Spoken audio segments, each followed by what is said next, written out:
Assalamualaikum warahmatullahi wabarakatuh. Pemirsa Gapai Kemuliaan yang dirahmati Allah, apa kabar Anda hari ini? Semoga Anda senantiasa sehat dan selalu berada dalam lindungan Allah Azza wa Jalla. Amin ya rabbal alamin. Alhamdulillahirabbil alamin. Senang sekali hari ini saya Meladia Rahma kembali hadir menjumpai Anda dalam program kesayangan kita semua, Gapai Kemuliaan. Selama setengah jam ke depan, insya Allah kita akan membahas masalah seputar fikih, adab dan tauhid dalam kehidupan sehari-hari yang tidak jarang masih banyak dari kita yang salah mungkin memahami dan mungkin mempraktekannya. Nah, seperti biasa tidak sendiri, sudah hadir bersama saya di studio ada gurunda kita semua, Kiai Haji Muhammad Faiz. Assalamualaikum Pak Kiai. Waalaikumsalam warahmatullahi wabarakatuh. Apa kabar hari ini Pak Kiai? Alhamdulillah baik. Ya. Terima kasih sudah setia datang ke studio untuk berbagi ilmu bersama kami. Nah, bagi Anda pemirsa yang juga memiliki pertanyaan, Anda bisa mengirimkan pertanyaan Anda baik berupa teks maupun video melalui nomor WhatsApp yang tertera di layar kaca. Anda juga berkesempatan untuk bertanya langsung kepada Pak Kiai melalui sambungan Zoom yang nanti secara teknis akan ditentukan oleh tim Gapai Kemuliaan. Pak Kiai, seperti biasa, bahasan kali ini bermacam-macam temanya. Pertanyaan pertama ini soal hijab, soal kerudung. Iya. Ya Pak Kiai, ini yang mungkin bagi saya harus diingatkan selalu, karena sebagai perempuan tuh kadang-kadang kita tuh merasa gimana ya, bingung gitu. Jadi sebenarnya memakai hijab yang sesuai syariat tuh seperti apa? Kadang ada, soalnya begini Pak Kiai, kadang-kadang misalnya, aduh itu harus nutup dada deh. Iya. Kadang-kadang tapi banyak juga yang kemudian jilbabnya pendek tapi juga rapi gitu. Yang tidak juga memperlihatkan bentuk tubuh. Jadi batasannya seperti apa? Tafadhol, silahkan. Jadi ini permasalahan yang selalu menjadi perdebatan di kalangan kaum wanita. Betul. Saya dulu sama Mila ya, bertanya-tanya sebetulnya batasannya seperti apa. Tapi kemudian Allah memberikan kesempatan kepada saya untuk bertemu dengan banyak orang alim yang punya istri pastinya dan punya anak perempuan. Betul. Maka kemudian saya melihat pakaian yang mereka kenakan. Dari situ saya mendapati begitu banyak model. Saya punya guru yang sangat alim, istrinya menggunakan cadar. Ada yang menggunakan cadar tapi matanya tetap kelihatan sebatas hidung begini, kemudian begini. Ada yang tertutup sama sekali. Saya memiliki begitu banyak guru yang saya tidak pernah meragukan kapabilitas dan integritasnya. Istrinya dan anak-anaknya itu memakai jilbab yang tertutup sebatas muka, tidak memperlihatkan leher, tapi dimasukkan dalam kerah baju. Seperti yang biasa juga kita saksikan. Nah, di sini kemudian saya waktu ngaji itu bertanya gitu loh kepada guru-guru saya. Ya, saya tidak ingin kemudian terkesan di sini menggurui. Biarlah nanti pemirsa juga ikut mencari ilmu dengan membuka literatur tersebut. Yang pertama, terkait dengan istilah. Di situ ada jilbab, ada hijab, ada kerudung. Biarlah itu berkembang di tengah masyarakat, tetapi pemaknaannya harus benar. Misalnya gini, hijab itu kalau di Quran dikatakan wa idza sa'altumuhunna mataan fas'aluhunna min warai hijab. Tanya di belakang hijab. Ini untuk membedakan kewajiban istri Nabi dengan kewajiban muslimah secara umum. Ada bedanya. Kalau istri Nabi itu pakai hijab. Hijab itu bukan jilbab kalau buat istri Nabi. Tapi bentuk tubuhnya dari atas ke bawah itu memang tidak kelihatan. Jadi nggak boleh tahu orang ini besar, kecil, kurus, tinggi. Kenapa? Ini kan ada asbabun nuzulnya ketika kita misalnya membaca surah Al-Ahzab. Dulu ada perilaku orang di masa Nabi itu yang jauh dari etika. Dia mendengar kalau Ummul Mukminin Aisyah itu cantik, bentuk tubuhnya bla bla bla ya. Kemudian mereka punya imajinasi dan mereka ada yang berkatakan nanti kalau Rasulullah wafat jandanya akan saya nikahi. Itu Sayyidina Umar tidak terima itu. Kata Sayyidina Umar, wah kalau begini ya Rasulullah, sebaiknya engkau hajabta ummahatil mu'minin. Semua istrimu itu dihijab. Dihijab itu artinya, kata Umar, jangan tahu bentuknya. Nah, oleh karena itu dulu istri Nabi, itu kalau ditanya sama para sahabat, komunikasi itu lancar terbuka. Tapi istri Nabi itu ada di balik dinding lah. Oke. Ya. Banyak Jadi ada juga. pemisah Ada begitu ya Pak? pemisah Kiai? untuk Ya. tidak melihat bentuk tubuhnya. Kalau pergi naik kuda itu ditutup pakai tandu dan tertutup seperti itu. Sementara muslimah yang biasa dia boleh naik kuda tanpa harus ada tutupnya. Kemudian di Madinah mereka juga melakukan transaksi ekonomi, berinteraksi sosial secara terbuka. Hanya saja di sini yang menjadi persoalan. Bagaimana bentuk jilbabnya? Ada ayat mengatakan waliyudnina jalabibihinna. Itu artinya menutup sampai dada. Ini kan sebetulnya bentuk saja. Ada ulama yang mengatakan konsep dasarnya yang pertama yang harus selalu diingat itu adalah mazhab mayoritas ulama yang mengatakan aurat perempuan kepada laki-laki yang bukan mahram dan suaminya itu adalah wajah yang boleh dibuka, itu adalah wajah dan kedua telapak tangan.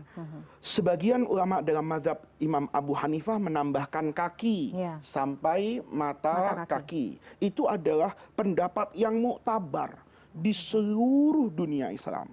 Sehingga kuncinya Mila, sejauh mana perempuan itu menutup auratnya dan hanya memperlihatkan muka dan kedua telapak tangan menurut mazhab jumhur dan kaki yang terlihat menurut sebagian ulama mazhabnya Imam Abu Hanifah. Di masa sekarang kita harus bijaksana.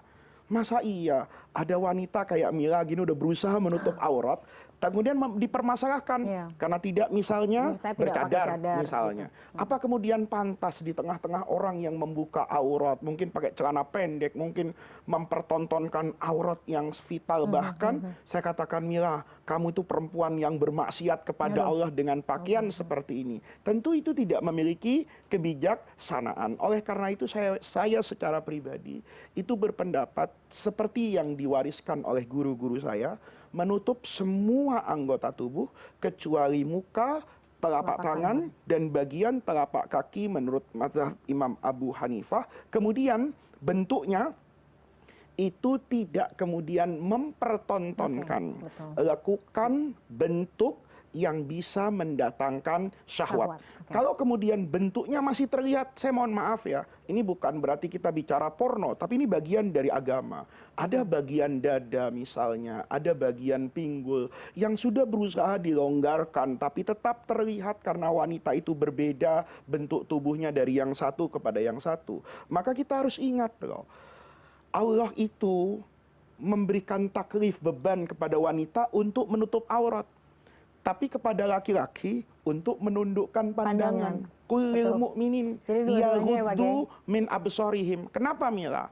Kalau dengan tatapan mata liar seorang laki-laki, biar auratnya ditutup kayak apapun, bayang-bayang pikiran kotor itu bukan buat orang laki-laki, buat saya juga sama, akan seperti itu. Nah, makanya di sini apa-apa yang sudah kita anggap memenuhi kepantasan dan etika kesopanan, kita katakan itulah pakaian seorang muslimah.